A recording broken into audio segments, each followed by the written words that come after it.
Assalamualaikum warahmatullahi ta'ala wabarakatuh. A'udzu billahi as-sami'il 'alim minasyaitonir rajim. Bismillahirrahmanirrahim.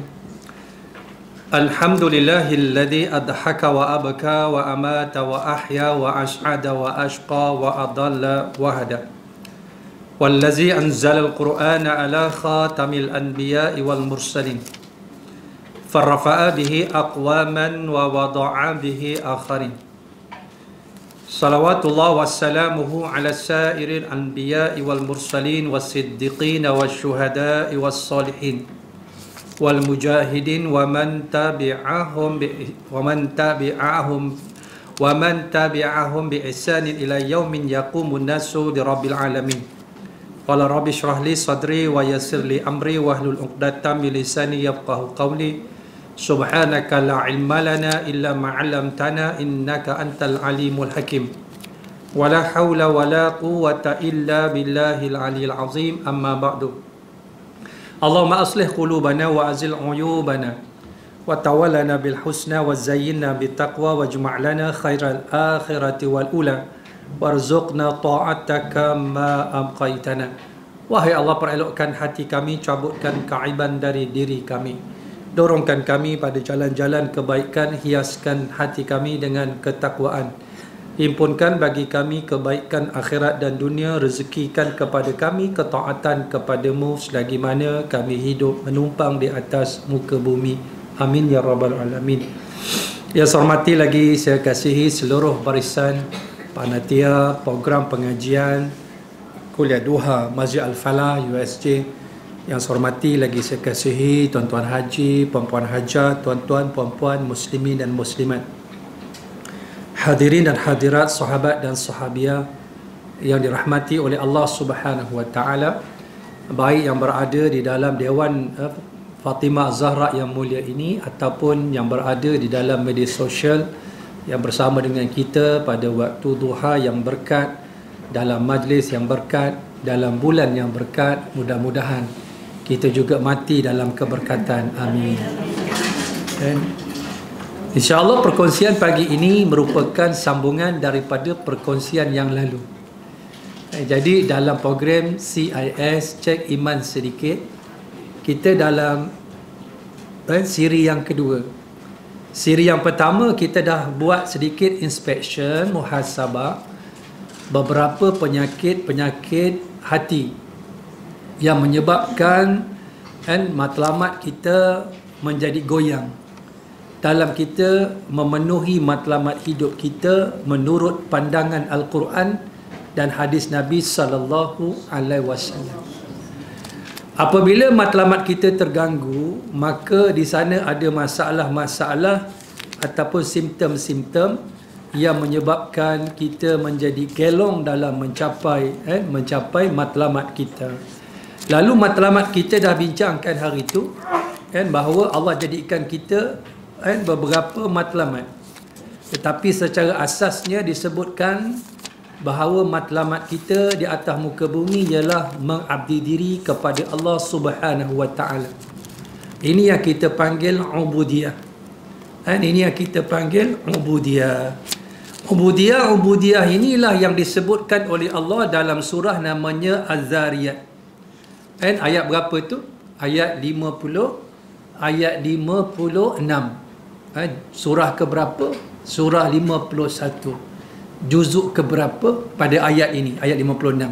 Sebab Az-Zariyat ini dia ada separuhnya di juzuk 26, separuh duduk di juzuk 27. Jadi surah Az-Zariyat ayat 56 ini duduk di juzuk 27. Surahnya 51. Ayatnya 56. Nak sebutnya Allah letakkan satu kerangka dalam meletakkan matlamat hidup. Matlamat hidup inilah yang kita sebut mengabdi diri, ubudiyah.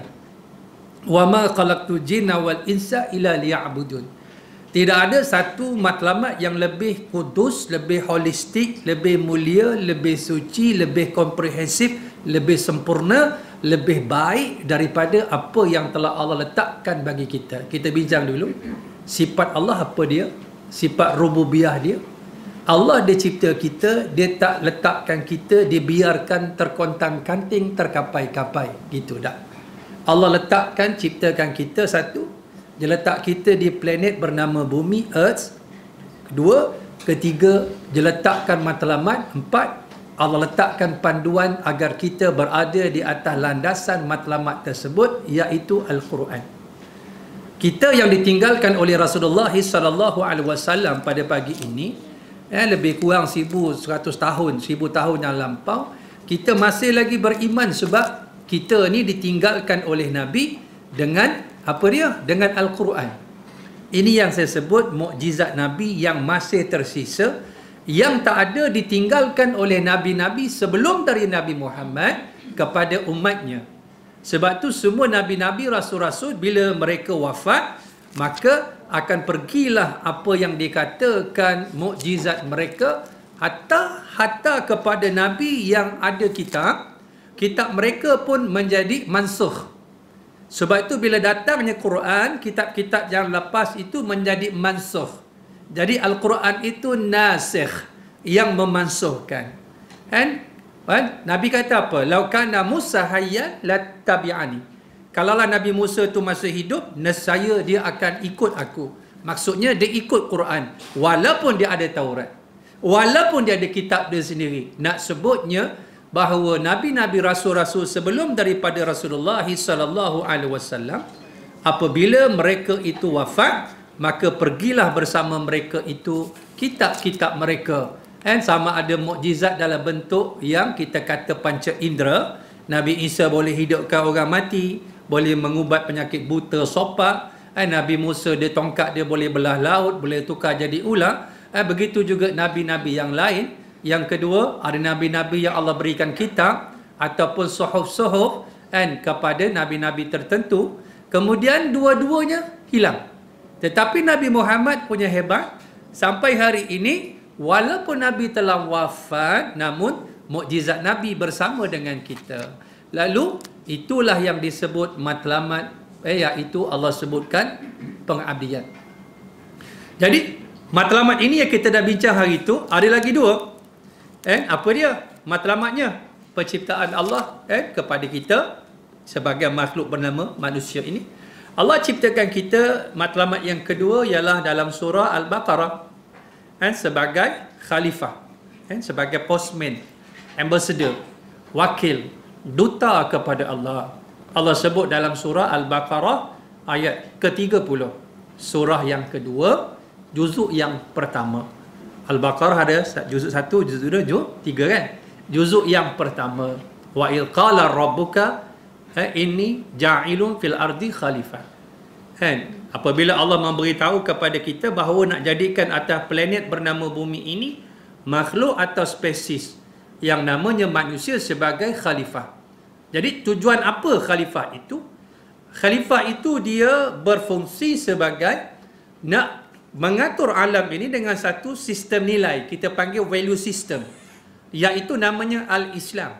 Maknanya dia wakil kepada Allah di atas planet bernama bumi, mengimarahkan bumi ini dengan sistem Allah, iaitu Al-Islam. Ini yang kita sebut apa dia? Sebagai sistem hidup, nilai syariat. Bukan saja a way of life, tetapi a complete way of life. Ini yang kita kata Islam itu ya bagai satu cara hidup yang lengkap, syamil, mutasyamil, kamil, mutakamil, lengkap dan melengkapkan seluruh aspek kehidupan kita, baik namanya zahir, baik namanya batin, rohnya, fizikalnya, materialnya, semuanya itu tersusun dalam satu perkara yang dipanggil syariat, iaitu Islam, yang Allah nak kita amalkan dalam hidup kita secara praktikal. Ini yang disebut oleh Allah juga dalam surah Al-Baqarah 208. Al-Baqarah 208, bila Allah memerintahkan pada kita, ya ayyuhalladzina amanu udkhulu fi silmi kafa wa la tattabi'u khutuwatis syaitan innahu lakum aduwwun mubin. Wahai orang-orang yang beriman, masuklah kamu ke dalam Islam as a whole, lengkap, dalam bentuk yang sempurna, teorinya dan praktikalnya. Allah suruh masuk dalam bentuk yang menyeluruh. Perkataan kafatan saya sebut tempoh hari apa dia? Ke dah lupa. Hari ni bukan ada ujian ke? Tak ada. Kalau ada confirm tak main. Nak sebutnya mengajar paling seronok sekali kat masjid ni. Mengajar lepas tu tak ada ujian. Tapi kat universiti dah ada assessment dia ada dia punya macam-macam lah. Ada satu subjek kadang-kadang ada 4 assessment kan. Sebab dia ada, kita akan nilai. Sekarang ni tak apalah. Maknanya semua hebat-hebat belaka ni. Jemaah main USJ ni. Ini bukan ulu tembeling. USJ. Tapi nak sebutnya apa dia? Yang disebut kafah itu kaedah atau bahasa Arab dipanggil halun. Hal. Bahasa Inggeris dipanggil adverb. Macam mana datang ke kuliah? Walking. Maknanya masyian. Macam mana datang ke kuliah? Maknanya rakiban, riding, menunggang. Macam mana datang ke kuliah? Iaitu memandu. Dalam arti kata lain, itulah kaedahnya. Macam mana masuk Islam? Allah suruh. Allah yang suruh ni, bukan kita. Maksudnya kafatan, menyeluruh. Barulah kamu menjadi manusia yang lengkap dalam kehidupan kamu sebagai orang yang ada matlamat. 2. Yang ketiga, Allah sebut dalam suratul Ahzab ayat 72. Surah berapa tu Ahzab? Surah 33, juzuk 22. Allah sebut dengan perkataan inna aradnal amanata 'alas samawati wal ard wal jibal fa abaina an yahmilnaha fa ashfaqna minha wa hamalahal insanu innahu kana zaluman jahula. Di sini ada perkataan amanati. Amanatu maksudnya tanggungjawab ketiga sebagai manusia. Allah nak kita ini apa? Memikul tanggungjawab, memikul amanah. Ulama kata amanah apa? Mengabdi diri kepada Allah satu. Yang kedua, amanah sebagai khalifah. Digabungkan dua amanah ini yang mesti dipikul di atas bahu kita. Jadi, apa yang kita sebutkan tentang penyakit-penyakit hati tempoh hari, penyakit-penyakit hati ini telah menggagalkan kita punya matlamat tu tadi. Kerana di atas matlamat kita itu tadi diganggu oleh apa dia? Penyakit-penyakit hati. Lalu, pertama kita dah tahu matlamat hidup kita mukmin. Satu. Kedua, penyakit-penyakit yang menghalang mencapai matlamat tadi. Yang ketiga, ini yang kita nak bincangkan pagi ini, menyambung daripada perkongsian yang lalu, bagaimana peribadi ini boleh diperkukuhkan. Macam mana peribadi kita ni boleh diperkasakan. Saya nak tanya sahabat-sahabat, pernah dengar tak? Pernah dengar tak apa yang disebutkan sebagai, pernah tengok cerita kartun tak? Bobo Boy. Bobo Boy dia ada kuasa apa? Bobo Boy. Dia ada kuasa Bobo Boy dia ada kuasa 3. Dia boleh menjelma penampilan dia menjadi, dia ada kuasa api, kuasa tanah, kuasa angin. Tapi ibu-ibu tak tengok kan, ibu-ibu baca Quran je, alhamdulillah. Kan? Tapi saya nak sebut ada yang lebih hebat daripada peribadi Bobo Boy itu. Allah sebut dalam Quran, peribadi mukmin yang baik bukan 3 kuasa ataupun kuasa 3 tetapi 10. Allah sebutkan dalam suratul Anfal ayat 65. Ini hebatnya yang kita nak capai peribadi ini. Allah sebut, ya ayuhan nabi haridil mu'minina 'alal qital in yakum minkum 20 sabirun yaghlibu mi'atain wa iyyakum minkum mi'atun yaghlibu alfa minal ladina kafaru bi annahum qaumun la yafqahun. Suratul Anfal ayat 65. Cantik ayatnya. Nah, Allah kata apa? Wahai Nabi, haridil mu'minin. Haridin maksudnya tahrid. Kita sebut bahasa kampung, apa dia? Rangsang. Bahasa-bahasa moden, motivasi. Sebab itu manusia itu dalam ibadah dia perlu motivasi. Dia perlu ada sesuatu booster untuk menjadikan dia konsisten dalam ibadah. Apatah lagi dalam ibadah yang sukar, yang memerlukan kepada pengorbanan. Contoh yang sukar, solat pada waktu yang sukar. Solat apa? Isyak dan subuh. Kenapa begitu keadaannya? Siapa yang solat isyak berjemaah, seolah-olah dia qiyamul lail separuh malam. Hadis sahih. Siapa yang solat isyak dan subuh berjemaah, seolah-olah dia bangun malam, seluruh malam tak tidur. Tetapi solat ini bagi orang munafik, dia cukup payah. Orang munafik zaman Nabi, dia tak mari solat isyak dan subuh. Sebab tak ada nilai komersial. Zaman dulu mana ada elektrik. Orang bukan perasan pun kalau tak bagi. Tapi Allah tahu, Nabi tahu. Nak sebutnya dia rasa berat. Tapi kalau orang tu boleh faham keadaan tersebut, la atauhuma, kata Nabi, la atauhuma walau habwan. Dia akan pergi ke masjid walaupun merangkak, kalau dia tahu kelebihan dua waktu ini. Sebab itu yang boleh buat benda-benda yang besar ini, dia perlukan rangsangan.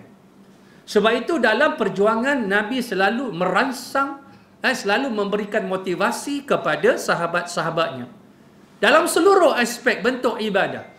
Contoh dalam sedekah ni, Nabi didik yang kaya dengan miskin sama.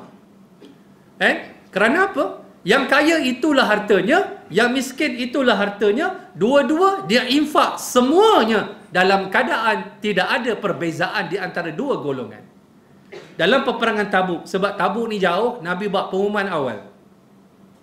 Nabi kata siapa nak infak, nak sebutnya, datang Sayyidina Umar, dia beri separuh harta dia. Kemudian mari Sayyidina Abu Bakar bagi semua. Itu yang kita kata kaya. Yang miskin, tengok yang miskin.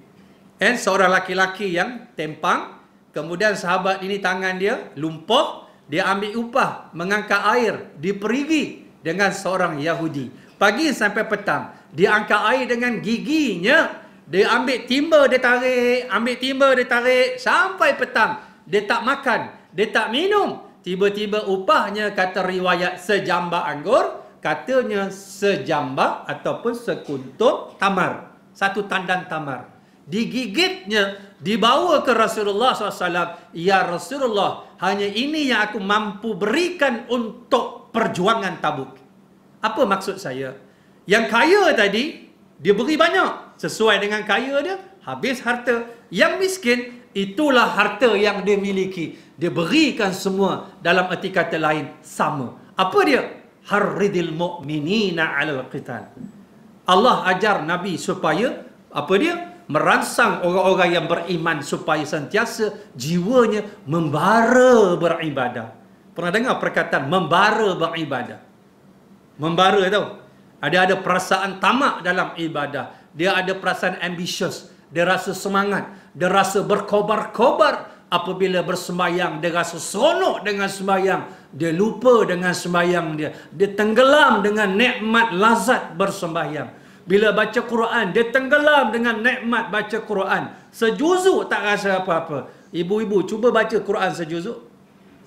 Kebas, bibir ni kebas kalau tak biasa. Tapi kalau biasa, habis dah. Habis dah Ustaz. Ya salam. Kuliah ni, tak rasa dia. Duduk sekejap. Habis dah, habis. Tak rasa Ustaz. Tadi ibu tadi tidur. Oh, tidur. Dia tenggelam dengan nikmat dia. Subhanallah. Contoh. Nak sebutnya sahabat-sahabat, itulah saya nak sebut. Perlukan rangsangan supaya dia menjadi manis dan lazat dalam hidup. Lepas tu Allah kata apa? Ni nak masuk peribadi ni. Apa yang hamka sebut? Allah kata, sekiranya di kalangan kamu terdapat 20 orang yang sabar. 20 yang sabar. Dia akan mengalahkan 200 musuh. Faham dah? Perkataan 20, satu. Yang kedua, sabar. Maknanya 20 orang yang ada nilai sabar. 20 orang nilai sabar maksudnya 20 orang yang ada nilai sabar. Sabar apa? Sabar diuji, dia tak hancur dia. Seperti kukuhnya gunung. Apa dia? Dia sabar dalam ujian.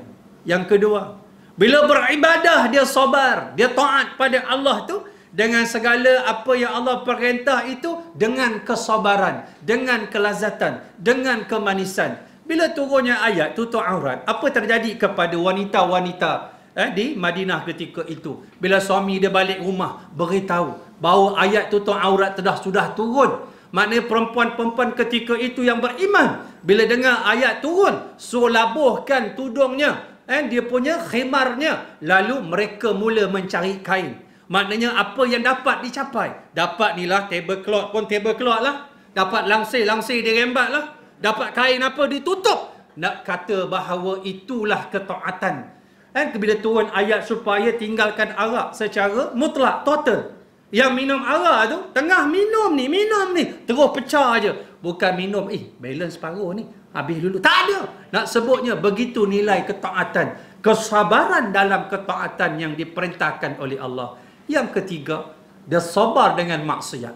Maksiat yang dilihat pada zahirnya lazat. Mereka taat, mereka tak lakukan. Walaupun dahulu mereka sembah berhala, mereka berzina, mereka minum arak, mereka berjudi. Semua yang dahulunya lazat mereka rasa pada nikmat kelazatan maksiat menjadi pahit bila mereka menjadi orang yang beriman. 20 orang yang sabar itu, dia mengalahkan 200 orang. Dan kata Allah lagi, kalau ada di kalangan kamu 100 orang yang sabar, dia mengalahkan 1000. Jadi 20 dengan 200, 100 dengan 1000, nisbahnya berapa? 1 nisbah 10. Inilah yang disebut seorang yang beriman, yang berkualiti, pribadi yang sabar, yang kukuh itu tadi, kekuatannya menyamai dengan 10 orang laki-laki yang gagah perkasa, yang hebat. Maknanya seorang kekuatan dia 10.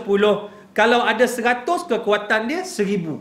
Maknanya dalam masjid ni, kalau ada AJK yang seorang kuasa 10 ataupun 10 kuasa 100, 10 orang pun sudah cukup untuk membangunkan sebuah tamadun.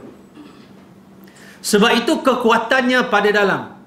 Kekuatan ini yang dibina oleh Allah Subhanahu Wa Taala dalam diri orang-orang yang beriman. Sebab itu kekuatan ini, peribadi ini, kata Hamka, boleh diperkukuhkan. Dengan berapa keadaan? Dengan 4 keadaan. Yang pertamanya, sahabat-sahabat, kita nak jadi peribadi yang kukuh ni. Pertamanya, kata Hamka, dia ada matlamat hidup. Orang yang beriman, orang yang ada matlamat hidup. Sebab itu Imam Al-Ghazali dalam kitab Al-Iqtisadu fil I'tiqad, dia menyebut orang beriman itu dengan golongan hukama, iaitu hakim, bijaksana. Orang yang bijaksana, dia ada matlamat hidup. Orang yang hidupnya penuh dengan visi dan misi. Apa yang nak dicapai. Setiap kehidupan hembusan dia, nafasnya itu dengan makna yang tersendiri, yang tertentu. Sebab itu dia merasakan hidupnya itulah buah terakhir dia. Sebab itu kita ni nak jadi ibadah kita ni berkualiti, kita kena letakkan kehidupan kita, inilah peluang terakhir. Inilah kuliah terakhir. Kerana apa? Esok mati Ustaz. Ini solat terakhir. Kenapa? Esok mati Ustaz. Ini sedekah terakhir. Kenapa? Esok mati Ustaz. Sebab itu merasakan kehidupan kita bahawa peluang terakhir kita akan menjadi orang yang menyungguh. Tu yang mari matlamat. Sebab itu orang yang ada matlamat hidupnya fokus. Kedua, orang yang ada matlamat ini bukan saja dia fokus dalam hidupnya, hidupnya itu menjadi perbuatannya itu satu perbuatan yang bermakna. Yang ketiga, pengorbanan dia bukan kaleng-kaleng. Hadis innamal a'malu binniyat, dia mari mana hadis ni? Hadis ni perasan tak? Dia duduk dalam hadis pertama dalam kitab Imam An-Nawawi, dalam kitab hadis 40 ada, dalam kitab Riyadhus Salihin, dalam kitab besar Fathul Bari, ya, Ibnu Hajar, dia letak hadis ni hadis pertama. Kenapa sahabat-sahabat? Hadis ini membetul dan menentukan dan sentiasa mengingatkan kita supaya sentiasa memperbarui dan menjaga niat. Sebab kerja-kerja tadi kan besar. Tiba-tiba niatnya tersasar. Yang besar tak bermakna. Hatta zaman Nabi ada yang gugur nampak zahirnya syahid. Sahabat kata syahid, Nabi kata tidak. Dia tak mati syahid. Niat hatinya lain. Hadis innamal a'malu binniyat wa innamal likulli imri'in ma nawa. Hadis ini sebenarnya hadis yang di sana di zaman Nabi ketika berhijrah itu hukum dia wajib bagi yang mampu, yang ada kemampuan, tak uzur, maka wajib berhijrah ke Madinah. Ketika itu wajib. Cuba kita hari ni kan hijrah ke mana hijrah ke Sudan, tempat perang Sudan, diarahkan berpindah ke sana dan hukumnya wajib, compulsory. Tak ada jaminan, tak ada rumah, tak ada makanan, tak ada air, tak ada apa. Nak tak? Kan dah tak jawab je dia. Nak sebutnya begitu. Nak sebutnya begitulah keadaan bila sahabat-sahabat diperintahkan berhijrah. Besarnya berhijrah ini. Besarnya. Sehingga kan menjadi asas kepada apa dia? Segala perbuatan kita hari ini dengan meletakkan niat sebagai penentuan kepada absah dan sahihnya ibadah. Asas. Dan dalam pergerakan yang sukar ini, tiba-tiba ada seorang laki-laki yang dia berhijrah bersama Nabi, tetapi niat di hatinya bukan kerana Allah dan Rasulullah, tetapi kerana awek dia. Awek dia nama Ummu Qais. Sebab tu dipanggil gelaran dia Muhajir Ummu Qais. Maka timbullah hadis innamal a'malu binniyat wa innamal likulli imri'in ma nawa. Faman kanat hijratuhu ila Allah wa rasulih fa hijratuhu ila Allah wa rasulih. Wa man kanat hijratuhu li dunya, tengok. Aw imra'atin yankihuha fa hijratuhu ila ma hajara ilaihi. Siapa yang niat dia, hijrah dia kerana Allah. Dan hijrah ini benda yang besar. Pengorbanan yang besar. Tiba-tiba tak dapat pahala, rugilah. Sebab tu kita berjuang, akhirnya neraka. Wa na'udzubillahi min dzalik. Sebab itu kesusahan kita itu nak diperbetulkan dengan matlamat. Dalam keadaan siapa yang matlamat dia, hijrahnya kerana Allah dan Rasulullah, maka hijrah dia kerana Allah dan Rasulullah sallallahu alaihi wasallam. Tapi bersambung hadis ni, barang siapa yang hijrahnya kerana dunia yang dia nak cari dan perempuan yang dia nak kahwin, itulah Ummu Qais. Perempuan yang dia nak kahwin dia, maka dia dapatlah apa yang dia niatkan.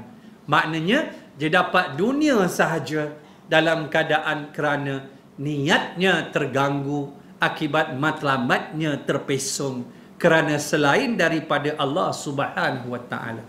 Matlamat ini akan menjadikan orang itu pribadinya kukuh, kata Hamka. Matlamat ini menyebabkan orang itu cara persembahan pengabdian dia kepada Allah sungguh luar biasa. Dalam peperangan Badar ni berlaku, sahabat-sahabat, bukan Nabi memang intention nak keluar pergi perang. Jadi Nabi ajak berapa yang ada je, 313 ni. Maksudnya Nabi borong gitu. Sebab apa? Perancangan asalnya nak menghalang kafilah, rombongan perniagaan Abu Sufyan. Abu Sufyan ni dia berniaga ke Syam. Jadi on the way balik itu Nabi rancang nak sekat, nak ambil barang-barang dagangan. Kenapa? Bukan Nabi ni Robin Hood, nak rampas harta orang, nak bagi orang miskin, tak. Tapi bila sahabat-sahabat berhijrah ke Madinah, harta-harta, tanah-tanah, pertanian, perniagaan di Mekah semuanya dirampas oleh kafir Quraisy. Sahabat-sahabat yang ada kat Mekah dulu bukan sebarangan orang. Kan ibu-ibu pergi Mekah, pergi ke hotel Darut Tauhid. Biasa tengok Darut Tauhid. Biasa ibu-ibu USG biasalah. Masuk Darut Tauhid, 2 juta. Darut Tauhid. Darut Tauhid ke depan, tahu tempat apa dipanggil? Lembah Umar. Umar ni ada lembah. Ibu-ibu pergi ke Hotel Continental. Itu tapak rumah Sayyidina Abu Bakar As-Siddiq radhiyallahu an. Sahabat Nabi ni kaya-kaya. Bukan tak kaya, kaya. Hebat. Sebab tu ada li'ila fi Quraisy. Ila fihim rihlatash syita'i was-sayf. Mereka punya mata pencarian bisnes. Perniagaan musim panas, musim sejuk ke Syam dan juga ke Yaman.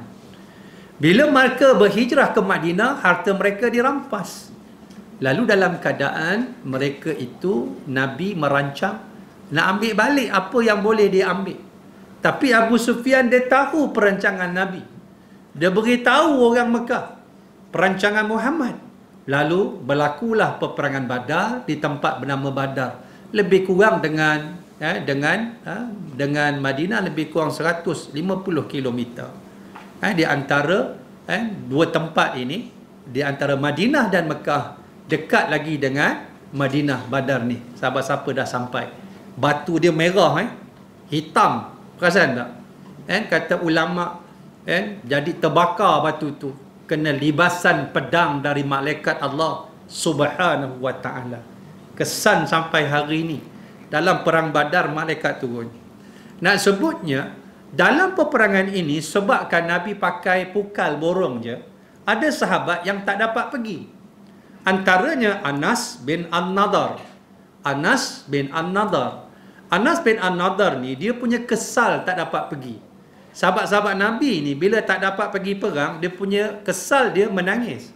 Dalam perang Tabuk, datang 7 orang daripada sebuah kampung. Dia minta Nabi kalau ada kenderaan lebih, aku nak pergi tapi tak ada kenderaan. Nabi kata tak ada. Ma ajidu lakum. Tak ada bagi kamu mana-mana lebih kenderaan. Mereka pulang ni dengan air mata menangis ni. Sampai seolah-olah air mata air habis, dah keluar air mata darah. Menyesal tak dapat pergi perang bersama Rasulullah sallallahu alaihi wasallam, menangis. Sedangkan pergi perang tu mungkin kepalanya putus, mungkin tangannya putus, mungkin kakinya putus. Bila ditanya sahabat kepada Nabi, kenapa orang mati syahid itu tidak diazab dalam azab kubur, diangkat baginya, maka ada dalam sepotong hadis Nabi kata, cukuplah dengan kilauan letakkan pedang itu sebagai azab bagi mereka ketika berperang di dunia dahulu. Cukup mengerikan, tetapi mereka sanggup berjuang demikian. Lalu dalam keadaan ini, inilah perangai sahabat Nabi. Tak dapat pergi, menangis. Bukan sebab tak mampu nak pergi, bukan sebab dia tak nak pergi, tetapi kerana tidak ada keupayaan, kebendaan, kenderaan, mereka menangis. Orang sini macam mana? Ustaz tak dapat hadir. Tak dapat Alhamdulillah. Sujud syukur kan. Jadi saya nak sebut Anas bin An-Nadar. Ni nak cerita matlamat yang gagah ni. Anas bin An-Nadar, dia kata apa kat Nabi? Dia kata, ya Rasulullah, ini sahabat-sahabat Nabi. Dalam perang Uhud lagi dahsyat. Perang Uhud. Perang Badar tu dahsyat dah. Ada sahabat bernama Abu Ubaidah Al-Jarrah. Dia heret ayah dia masuk dalam telaga. Ayah dia di pihak sana kafir. Dia bersama Rasulullah. Dalam keadaan berlaku pertembungan. Iman mengatasi ikatan darah. Ketika itu bukan sebarang pengorbanan yang dituntut. Sebab tu matlamat tu kena jelas. Kalau tidak, tak ada kekuatan. Begitu dengan peperangan Uhud. Bukan sebarangan peperangan. Ada sahabat yang ditarik besi yang melekat kat gigi Nabi. Siapa dia? Sa'ad bin Abi Waqqas. Bukan, Abu Ubaidah Al-Jarrah. Dia juga yang tarik besi kat pipi Nabi. Sehingga gigi geraham dia patah. Gigi geraham dia patah. Kenapa dengan gigi? Dia tak nak Nabi rasa sakit. Dia tarik yang dengan berhati-hati. Bila tanggalnya besi dengan gigi dia sekali, Nabi kata, wahai Abu Ubaidah, aku jamin Allah ganti dengan gigi yang lebih baik di syurga nanti bagi kamu, wahai Abu Ubaidah. Kuburnya di mana sahabat-sahabat? Kuburnya di Jordan, dekat perbatasan Yarmouk. Saya dah pergi kuburnya. Kuburnya berbau wangi. Sampai dekat luar masjid, Masjid Abu Ubaidah Al-Jarrah, wangi itu masuk datang. Saya dengan sahabat saya orang Arab, dia kata kat saya sambil gelak-gelak, "Maza tashum ya akhi?" Kau bau apa? Saya kata, "Ashum raihatan tayyibah, walakin la wala adri ma hiya." Aku cium bau yang wangi, tapi aku tak tahu bau apa. Wangi yang cukup wangi. Dalam keadaan bau wangi itu semakin dekat, dia cakap kat saya, "Hazihi raihatul jannah." Inilah bau syurga. Bila mendekat, semakin wangi bau tersebut datang daripada kubur Abu Ubaidah Al-Jarrah. Itulah orang yang menarik besi kat pipi Nabi. Begitu juga sahabat-sahabat yang lain yang menahan dadanya dengan panah-panah mempertahankan Nabi SAW. Dalam keadaan ini, pribadi-pribadi yang hebat. Balik pada cerita Anas tu tadi. Anas kata apa? "Ya Rasulullah, lepas ni kalau ada lagi peperangan, kau akan tengok macam mana persembahan aku." Bukan dia sombong, tak. Tapi itulah orang yang beriman. Sentiasa berkobar-kobar dalam pengorbanan dia, dalam menyatakan matlamat keyakinan dia kepada Allah Subhanahu Wa Taala. Apa terjadi? Apabila dipungutnya mayat-mayat 70 orang semua. Kalau kita pergi dalam dekat perkampungan Uhud tersebut, dia ada Bukit Uhud, Banjaran Uhud, Kampung Uhud, Gua Uhud, Makam Uhud, banyaklah Uhud kat situ. Kalau cerita tentang situ saja tak habis 3 hari 3 malam. Kan malah kat situ bila saya kumpulkan jemaah, bila saya cerita A to Z perjalanan itu, siapa tak menangis hati cukup keras. Sebab air mata mesti mengalir seolah-olah peperangan sedang berlaku. Nabi sedang dikepung, Nabi cuba dibunuh, sahabat mempertahankan Nabi, yang gugur syahid, yang cedera, yang hilang tu, yang hilang ini, dalam tempat yang begitu barakah. Sebab tu dalam kubur yang pagar besar, kita akan nampak sebab dia tak ada batu nisan. Perasan ataupun tidak, ada 3 kubur seolah-olah ke depan. 3 kubur itulah kubur Abdullah bin Jahsh, Mus'ab bin Umair dan Sayyidina Hamzah, 4 saudara Nabi. Bila berlakunya banjir di Uhud, terangkat mayat ni masih berpeluh. Antara yang dikenali ialah mayat Sayyidina Hamzah. Dengan keadaan hidung ditobek, telinga ditobek, dadanya ditobek, dengan jasadnya besar. Kata ulama, inilah dia Sayyidina Hamzah. Dengan perwatakan dia, dengan personality dia, karakter dia, itulah dia. Tak nak sebutnya sahabat-sahabat. Bila mana dikumpulkan jenazah ni 70 orang. Nabi SAW pelik. Ada satu jenazah orang tak tuntut. Orang tak tuntut. Ibu-ibu tahu sebab apa? Mayat tersebut tak boleh dikenali. Orang tak boleh cam. Sebab 80 liang tebasan. 80 liang ditebas dengan pedang. Sampai tak rupa mayat. Tak ada orang kenal. Siapa yang mati tersebut? Tak ada orang kenal. Sebab Nabi nak ambil sahabat, nak kebumikan satu-satu. Dan Nabi ambil sahabat-sahabat ni, Nabi kumpul. Nabi mengambil kira siapa yang hafal Quran dulu. Kemudian berapa juzuk, berapa surah. Nabi susun, nak masuk dalam liang lahat pun Nabi mengambil kira berapa Al-Quran yang ada dalam dada mereka. Kemuliaan Al-Quran diambil kira oleh Rasulullah SAW. Dan kita tak ada nilai ni. Betul tak? Kita main ke bumi saja. Nak sebutnya level pun tak sama.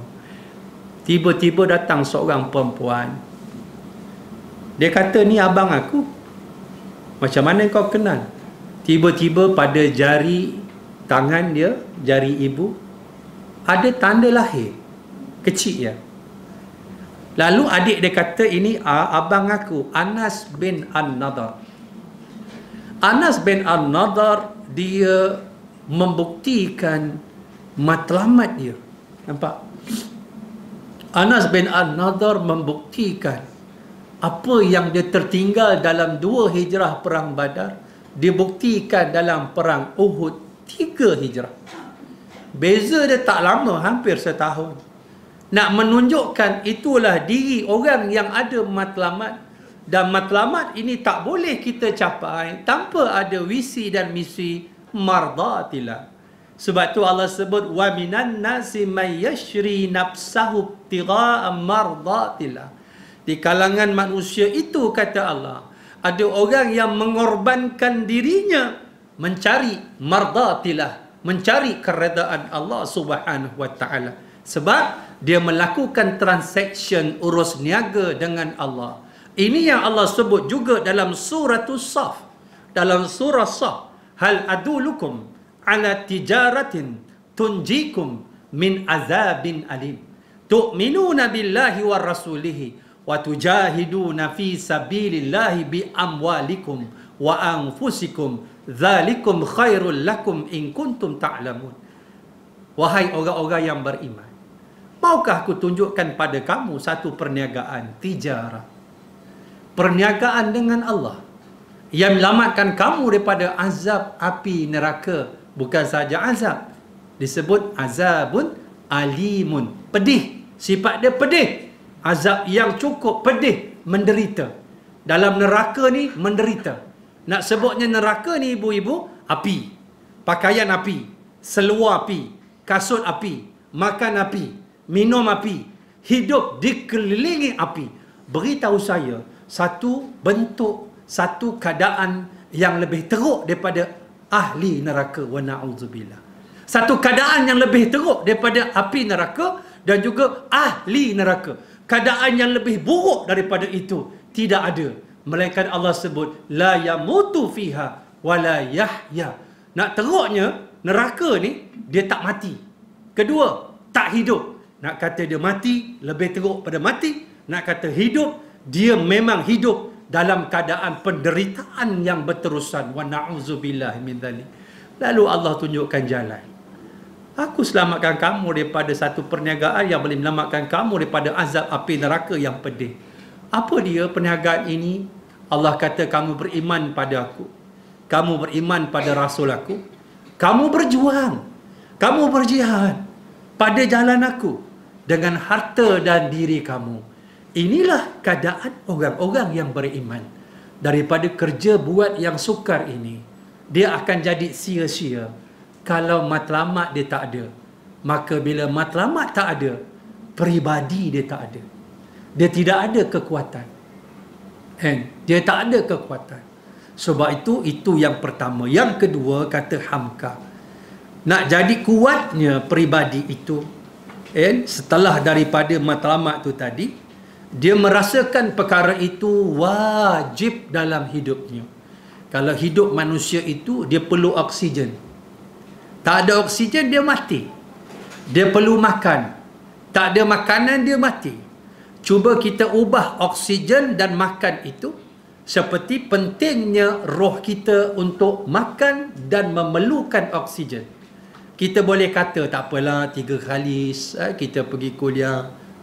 Tapi kita kena ingat, yang namanya rohani itu, dia perlu sama dengan keseimbangan fizikal. Kalau kita tak boleh makan sebulan 3 kali, roh juga akan mati kalau makanan dia 3 kali sebulan. Sebab tu dia perlu kepada keseimbangan. Kenapa Allah jadikan dalam kehidupan kita dikaitkan dengan makan? Contoh, bab makan ni, orang akan pulun sebab dia rasa wajib. Tetapi kenapa bagi roh dia tak rasa penting? Sedangkan dia lebih wajib daripada benda itu yang diperlukan, yang lebih penting dalam kehidupan dia akan datang. Kita ni kan, bila kita terkapai-kapai, kita memerlukan talian hayat. Ibu-ibu perasan tak?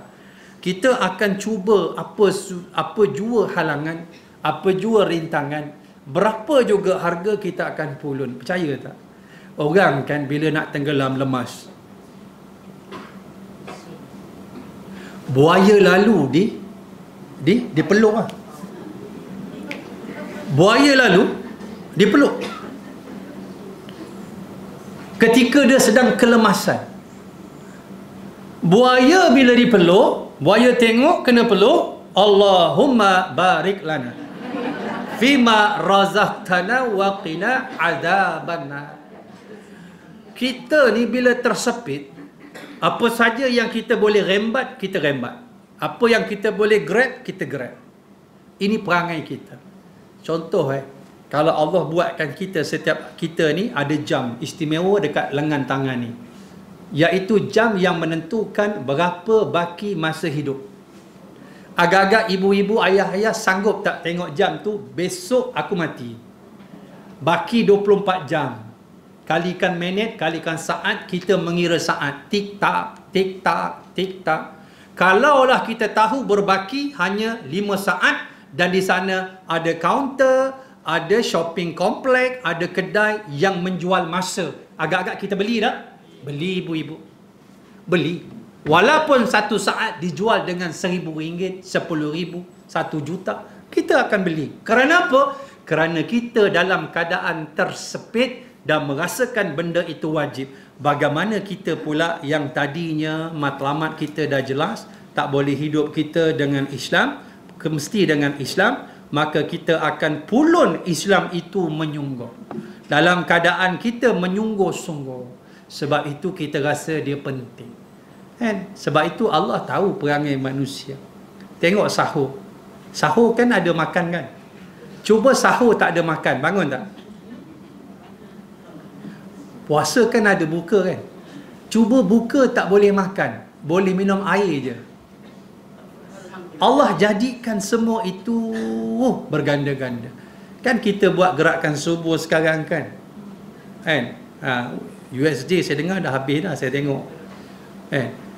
Dalam dia punya tentatif, dia diselitkan jamuan tu yang mahal tu. Jamuannya char kway teow, jamuannya kambing golek, jamuannya kambing syahid. Semua ada, menyebabkan yang datang tu ramai. Sebab itu diimbangkan benda dengan roh. Sebab merasakan wajib menyebabkan orang tak boleh lari. Dan sebab itu kita tak boleh lari daripada Islam. Allah juga menyebut surah Ali Imran 85 ayatnya. Allah sebut apa? Wa may yabtaghi. Yabtaghi maksudnya ibtira. Siapa yang mencari. Wa may yabtaghi ghairal islami dinan. Banyak din kita sebut lagi ni kan. Lakum dinukum waliyadin. Udkhulu fi silmi kafa. Semua din. Kan Allah sebut apa dia? Siapa yang mengambil Islam selain Islam sebagai jalan hidup yang sempurna, falai yuqbala minhu. Bila mari lan yaqbalu jadi yaqbala. Lu ditendang menjadi baris atas. Maksudnya lan di sini selama-lamanya selain Islam Allah tak terima. Dalam keadaan wahwa fil akhirati minal khasirin. Dan orang ini di akhirat nanti tergolong daripada orang yang khasir, yang rugi. Masuk rugi-rugi khusran dalam kaedah Quran, neraka tempatnya. Jangan kita membawa satu value system yang Allah tak recognize. Sebab tu kita baca Fatihah, Malik Yaumiddin, terjemah cantiknya, Allah pemilik hari agama. Besok kita balik besok di akhirat, perbuatan kita hujung rambut sampai hujung kaki, ibadah yang khusus, ibadah yang umum, semuanya apabila ada hubung kait dengan agama dia akan reward. Tapi sayang orang yang hidupnya dia tak pegang Islam, tiba-tiba mati dalam keadaan dia nak beritahu dia ni Islam.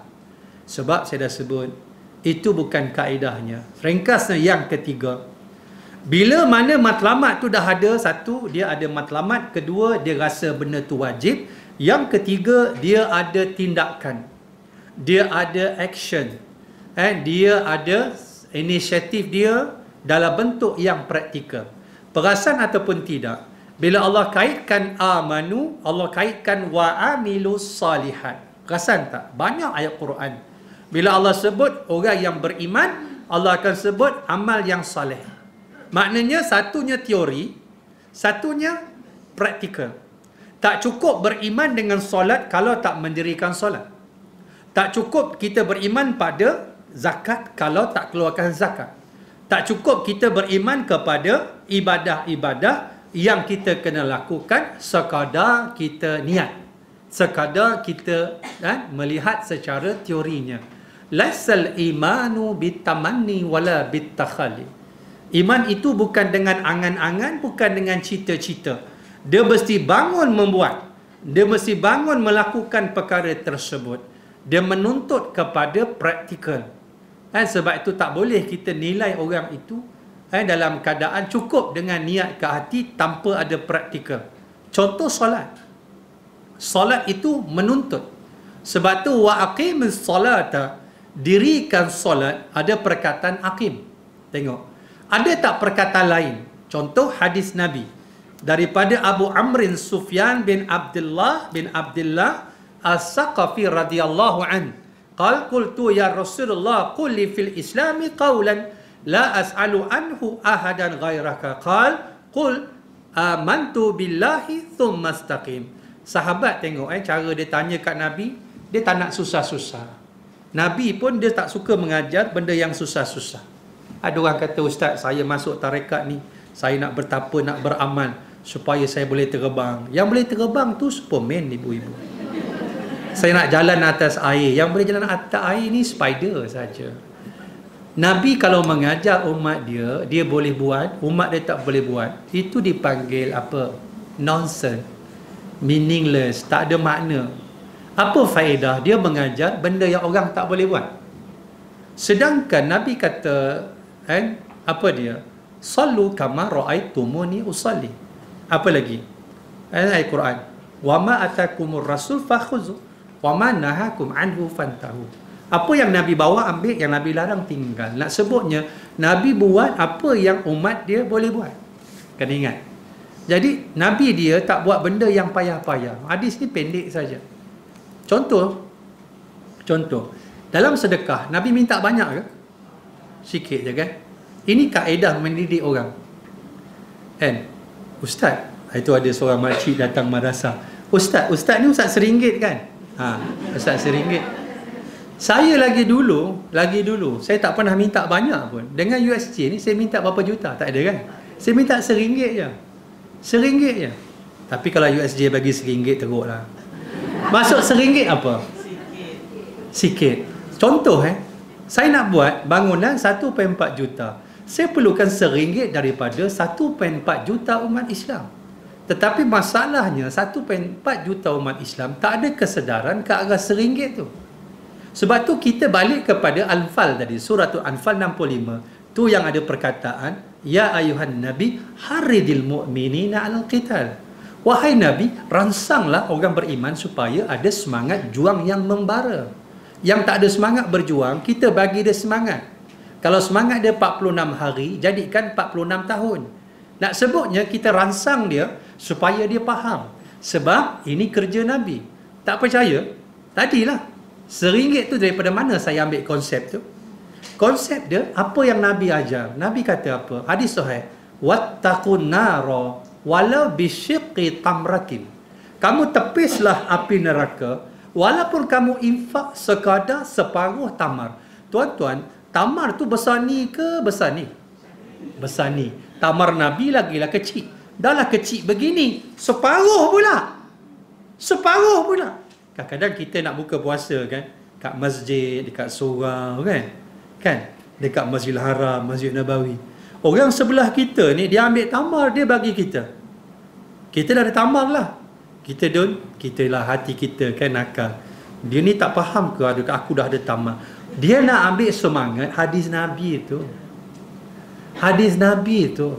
Walaupun sekecil itu kamu infak, dapat menyelamatkan kamu daripada azab api neraka. Tak kalah lebih daripada itu, tak boleh. Sebab ada satu pintu syurga, nama dia pintu sedekah. Dalam keadaan 8 pintu, ada satu tu pintu sedekah. Nak sebutnya sahabat-sahabat, dia kena faham bahawa kaedah Nabi beri simple, praktikal. Sahabat ni tanya Nabi, dia kata, ya Rasulullah, kau beritahu aku tentang Islam satu perkataan. Aku tak nak banyak-banyak, payah aku nak ingat. Aku tak nak benda tu susah aku nak hafal, aku nak faham. Tapi kau beri pendek, aku boleh faham. Dalam keadaan ini Nabi kata, qul amantu billah thumma istaqim. Amantu billah teori. Thumma istaqim praktikal. Aku beriman kepada Allah dan aku beramal dengan apa yang diperintahkan daripada Allah itu aku laksanakan. Beza tak bahasa Arab? Saya kata Ja'a Aliyun wa Muhammadun. Datang Ali dan wa Muhammad. Beza kalau saya kata Ja'a Aliyun thumma Muhammadun. Datang Ali kemudian Muhammad. Apa bezanya? Yang pertama kita tahu Ali dan Muhammad datang, tapi tak tahu siapa datang dulu. Tapi berbeza bila kita letak thumma Ja'a Aliyun thumma Muhammadun. Datang Ali kemudian Muhammad. Yang pertama Ali dan Muhammad datang, tak tahu siapa datang dulu. Kedua Ali dan Muhammad datang, tapi kita tahu Ali datang dulu kemudian Muhammad. Hadis ni kata amantu billahi thumma istaqim. Aku beriman kepada Allah. Dia kena disertai dengan thumma istaqim. Aku beristiqamah dengan perintah secara praktikal. Kat sini orang yang faham kaedah, dia tahu bahawa tak cukup beriman pada Allah secara teori. Kita kena laksanakan secara praktikal. Tu yang dia terikat. Illal ladzina amanu wa amilu salihat. Orang yang beriman dan orang yang beramal dengan amal yang soleh. Dia beriman dengan segala perintah Allah, dia bangun lakukan. Kerana ayat ini menuntut pada kita beriman pada Allah secara teori dan praktikal. Maksud yang ketiga, matlamat peribadi ini menjadi kukuh bila pertama ada matlamat, kedua dia rasa wajib, yang ketiga dia bangun melakukan tindakan yang terakhir. Peribadi kita tak boleh jadi kuat, melainkan kita ini menjadi orang-orang yang ada kesan daripada agama. Agama inilah yang meletakkan sistem nilai. Allah sebut dalam suratul Rum ayat 30. Ambil ayat ini. Fa'aqim wajhaka lidini hanifa fitratallahi allati fataran nasa 'alaiha la tabdila li khalqillah dzalika dinul qayyim walakinna aktsaran nasi la ya'lamun. Allah letakkan fi'il amar fa'aqim, kamu luruskan wajahmu kepada agama. Maksudnya pegang agama ini walau sesukar mana sekalipun. Kita duduk di akhir zaman, Nabi kata yang memegang agama ini seperti memegang bara yang panas. Dalam sepotong hadis, kaqabidina alal jamr, seperti memegang bara yang panas. Dalam satu riwayat, kaqabidina ala syauk, seperti menggenggam duri yang tajam. Duri yang tajam tu bukan kita pegang kita lepas. Kita genggam, lagi melekat duri pada tangan dalam keadaan yang cukup sakit. Macam itulah sukarnya berada di akhir zaman, dalam keadaan kita duduk di dalamnya. Sebab itu kita sentiasa dalam keadaan akan terus diuji oleh Allah dengan ujian yang besar-besar. Ibu-ibu, bila Allah uji kita pagi ni, jangan ingat esok tak ada ujian lain. Lepas habis ujian datang lagi ujian lain. Ada ujian lain, ada ujian lain. Dan ujian itu berbeza-beza. Kadang-kadang adalah bentuk peribadi. Kadang-kadang adalah bentuk yang global. Itu yang dipanggil pandemik. Datang serentak. Allah datangkan dalam keadaan yang mendadak. Dalam keadaan ini, Allah sebut kepada kita supaya kita istiqamah dengan agama ini. Kerana apa? Kerana agama inilah nilainya fitratallahi allati fataran nasa 'alaiha. Fitrah inilah yang telah Allah tetapkan dalam hidup kita. Kita kena pegang Islam dalam keadaan apa jua keadaan. Kita nak mati nanti, mati atas Islam. Ini juga disebut dalam surah Ali Imran 102. Setiap hari Jumaat dibaca oleh Tuan Imam dekat atas mimbar sana. Perasan tak ayat ini? Ayah-ayah kena perasan lah. Tapi ialah khutbah ibu-ibu, cabaran dia kan. Khutbah Alhamdulillahil qail, pap tidur. Bila hujung tu ibadallah, bangun balik macam kena sihir. Bayangkan orang USJ dekat rumah tidur baring ke duduk? Duduk kan? Baring. Sama orang Gombak. Tapi kan Jumaat dia boleh duduk tidur. Itu kelebihan Jumaat yang tempat lain tak ada.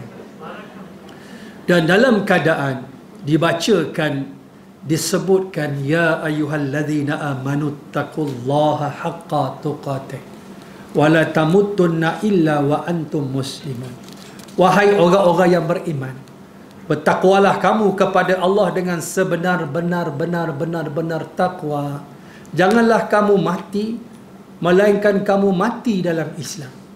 Bahkan Allah berpesan, kalau nak mati atas Islam. Maksudnya dalam tafsiran dia ulama kata, jangan kamu mati sehinggalah kamu dah amalkan seluruh perintah Allah, matilah.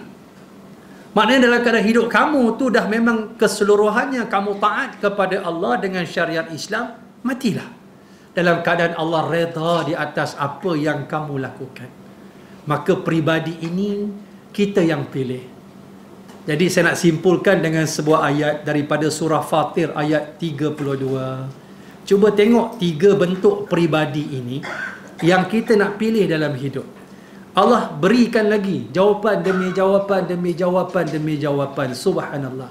Allah sebut, "Thumma awrasnal kitabal ladzi istafaina min ibadina."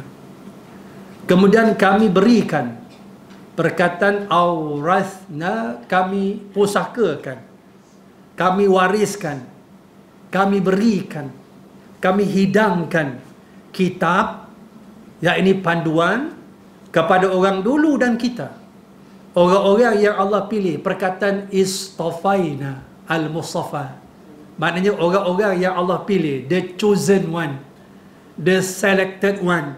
Allah pilih min ibadina, daripada hamba-hamba kami. Golongan yang pertama Allah sebut, faminhum zalimun li nafsi. Golongan pertama orang-orang yang menzalimi diri mereka. Wa minhum muqtasidun. Golongan kedua orang yang dipanggil muqtasidun, orang yang dia beramal, dia ambil hak wajib-wajib je. Ada tak macam ni? Ada. Zaman Nabi, sahabat jumpa Nabi, ya Rasulullah, iza ra'aita salaitul maktubah wa sumtu Ramadan wa ahlaltul halal wa haramtul haram a'arkhul jannah, qala na'am. Punyalah panjangnya soalan pada Nabi. Nabi jawab dengan satu kalimat, 3 huruf, nun, ain, mim. Wahai Rasulullah, kalau kau tengok aku ni solat hak wajib je. Nasib baik kita ni mazhab Syafi'i. Oh, kalau kita mazhab Hanafi, solat saja.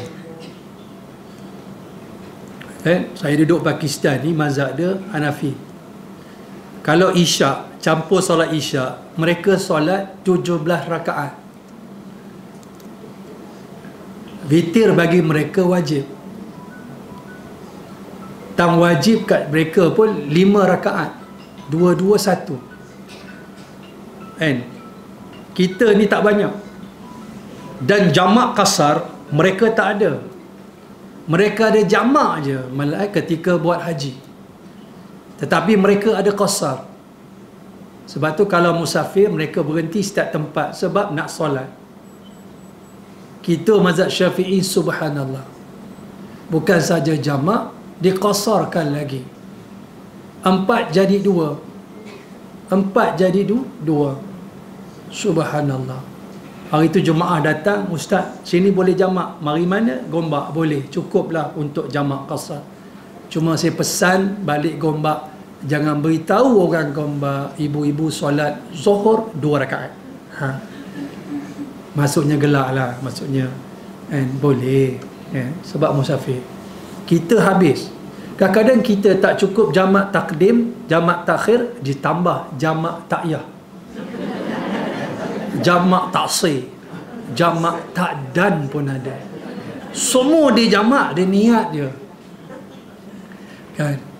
Dari sudut makan, kelebihan mazhab kita. Dekat laut, semua kita makan, melainkan kapal selam. Mazhab Hanafi tak semua dia makan. Kan? Melainkan ikan samak, mengambil zahir ikan yang besar, dalam keadaan benda-benda yang macam ketam, lobster dia tak makan. Saya tangkap ikan dekat Karachi kan, laut kat Karachi tu kan laut, dekat rumah Benazir, tepi laut, kawasan askar. Punyalah banyak ketam biru tu, besar-besar ni, 4 punching bag besar hijau tu penuh. Sepit tak makan body je, besar-besar.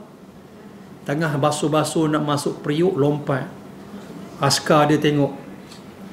Askar dia mazhab Hanafi kan. Dia tengok saya nak masak ketam tu, dia tengok ketam. Dia kata apa? Kafir, aku dikafirkan. Tapi orang-orang Pakistan yang datang ke Malaysia, semuanya dia makan melainkan meja. Sebab dia dah jumpa mazhab lain. Nak sebutnya, sahabat ni dia kata, ya Rasulullah, aku solat yang wajib je.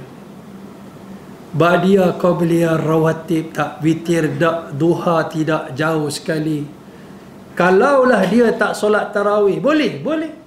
Tetap dia tidak berdosa meninggalkan yang wajib.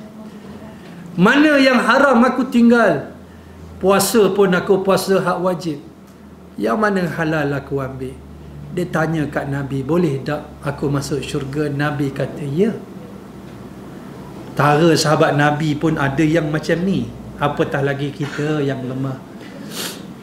Inilah yang dipanggil muqtasidun. Yang ketiga kata Allah, ada peribadi yang dipanggil wa minhum sabiqun bil khairat. Golongan yang ketiga, peribadi yang paling extraordinary mukmin, yang paling gagah, peribadi yang dipanggil sabiqun bil khairat. Dia berlomba-lomba dalam melakukan kebaikan. Biiznillah, zalika huwa fadlul kabir. Itu merupakan kurniaan yang besar daripada Allah Subhanahu wa taala. Peribadi yang pertama yang dipanggil huwal muslim alladhi indahu ba'dul ma'asi.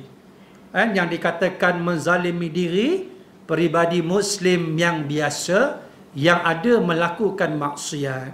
Ini juga dipanggil muslim yang fasik. Dia juga masuk syurga dengan 2 keadaan.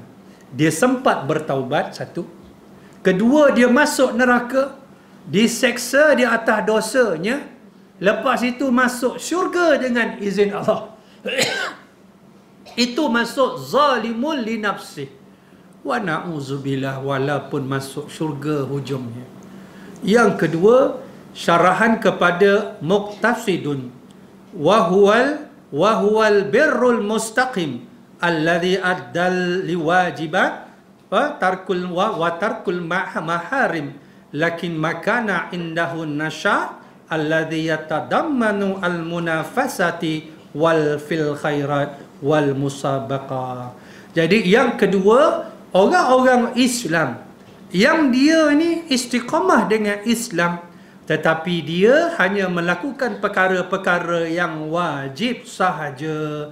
Dia tinggal apa yang Allah haram, tetapi dia tidak ada nasyad, dia tidak ada kekuatan jiwa yang kukuh untuk menambah apa dia yang sifatnya sifat yang gagah-gagah, yang besar-besar, perkara-perkara yang sunat yang tak mampu dilakukan orang. Dia tak ada. Yang dipanggil orang yang ketiga, sabiqun bil khairat. Inilah peribadi walladhi indahu al-munafasatu wal musabaqatu fil khairat ala watan ala adai lil faraidi wa tarkil maharim. Yang ketiga, golongan yang dipanggil golongan yang ketiga ini sabiqun bil khairat, orang yang ada sifat berlomba-lomba untuk menjadi orang-orang yang hebat dalam mengejar perkara-perkara yang sunat. Inilah yang saya kata business minded, mentality yang orang yang business. Kan ini sifat berlomba-lomba. Bila Sayyidina Umar dia bagi separuh harta, Abu Bakar bagi semua. Separuh harta pun goyang dah. Semua dibagi.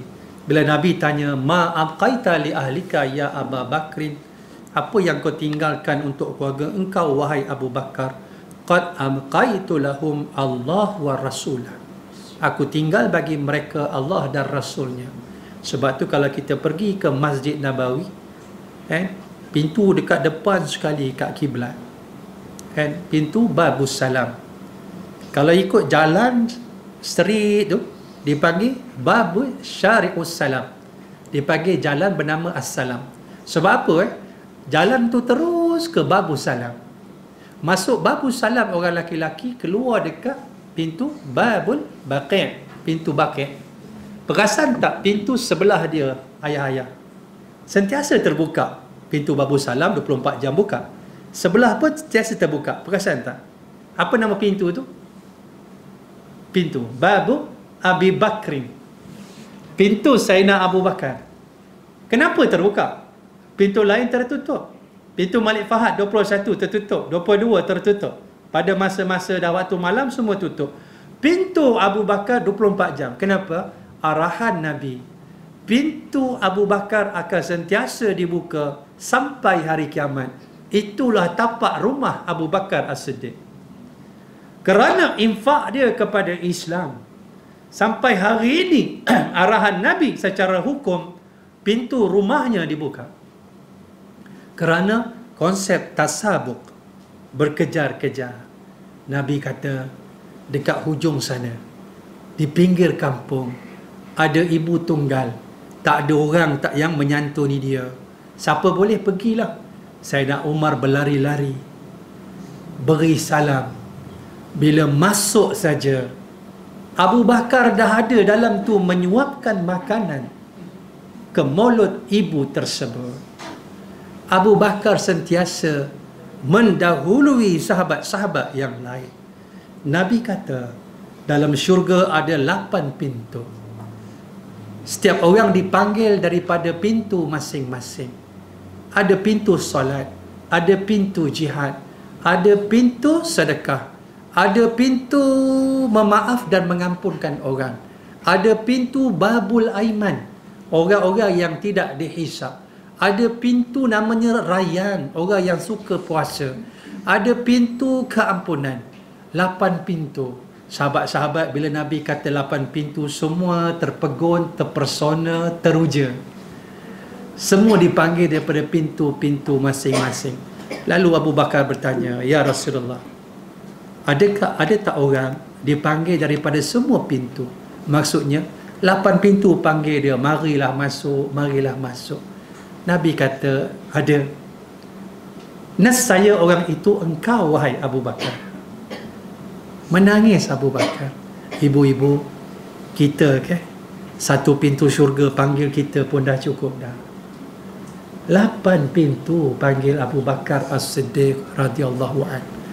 Maka kesimpulan daripada peribadi yang hebat itu, ada 3. Tepuk dada, tanya iman, kita nak jadi peribadi yang mana?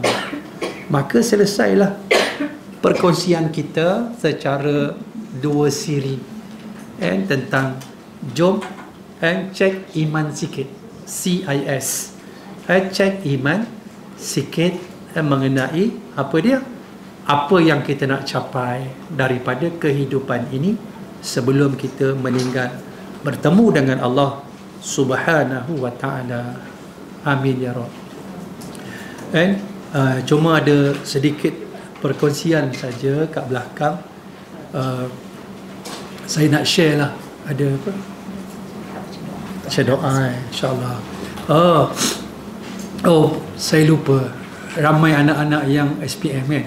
Saya pun ada anak yang SPM. InsyaAllah sama-sama kita doakan nanti, tapi secara khusus kepada adik Ryan Danish bin Khairul Azmi, adik Adam Danish dan bin Farouk, dan juga yang lain-lain, SPM ke SCPM dah lepas kan tempoh hari. Apa juga ujian-ujian, insya-Allah mudah-mudahan Allah permudahkan. Bagi ibu ayah kan yang anak SPM kan, tengok jadual anak itu, kalau dapat puasa lagi bagus kan, puasa kan, maknanya hari ni anak peksa, puasalah, puasa sunat kan, saja puasa sunat, tak payah sebut saja aku puasa anak peksa SPM 2 rakaat, tak payah, puasalah kan. Jadi insya-Allah memudahkan. Dulu UPSR ada orang puasa, ibu-ibu dapat 4 hari je, 4 hari puasa kan. Jadi hari kelima ayah dia puasa, result keluar 4A 1B. Yang B itu yang ayah puasa. Jadi ibu-ibu punya puasa pun berbeza dengan ayah.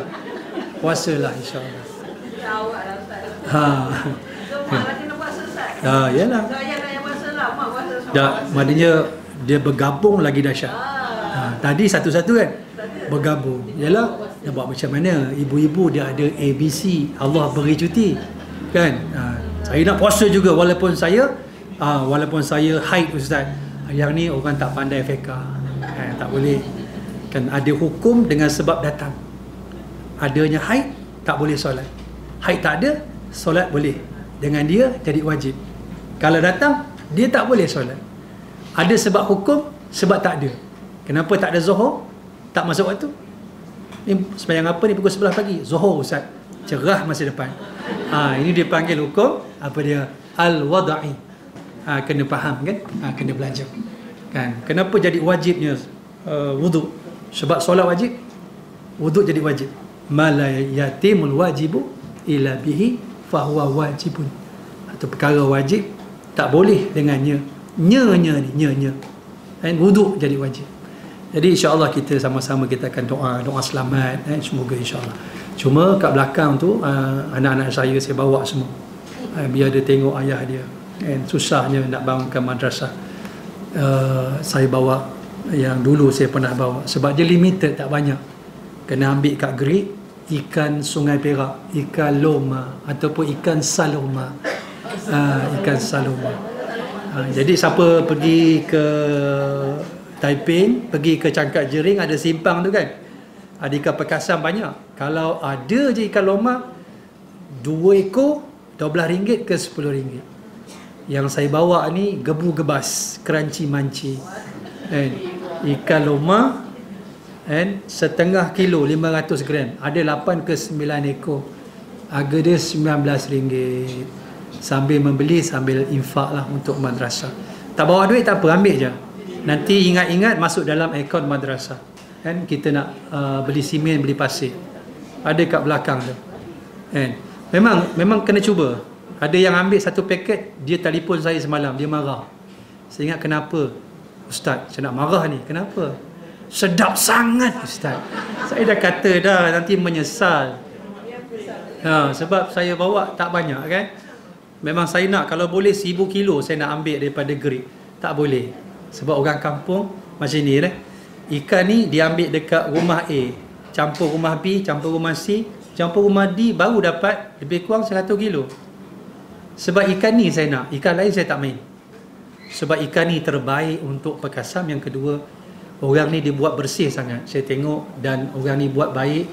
Saya suka orang ni dan orang susah Kalau jual kat kampung-kampung berapa sen, saya ambil semua. Saya nak, saya bayar the cash. Kemudian kita tolong orang kampung Macam saya jual pucuk paku orang kat madrasah tempat saya duduk sampai petang, dah layu dah pucuk paku, tak ada orang beli. Saya kata kat dia, makcik, berapa boleh beri kat saya besok? Saya nak berapa, ustaz nak berapa ikat? Berapa makcik boleh cari?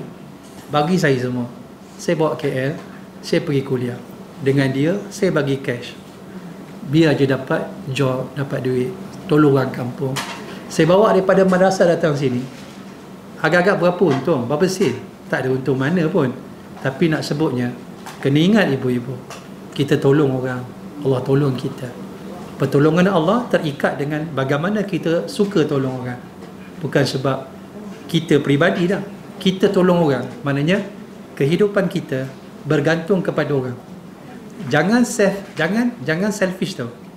Jual ikan selfish. Mudah-mudahan ya. Baru ketawa. Saya sebut lama dah baru faham. Lambat. Selfish kan maksudnya jual ikan. Selfish ni orang pentingkan diri sendiri. Jangan macam tu. Kan? Yang kedua, siapa nak infak, nak wakaf, ada flyers kat belakang tu. Slab simen yang saya tanam hari itu pun masih berhutang lagi. Banyak? Tak banyak Ustaz, 80,000 saja. Biasa.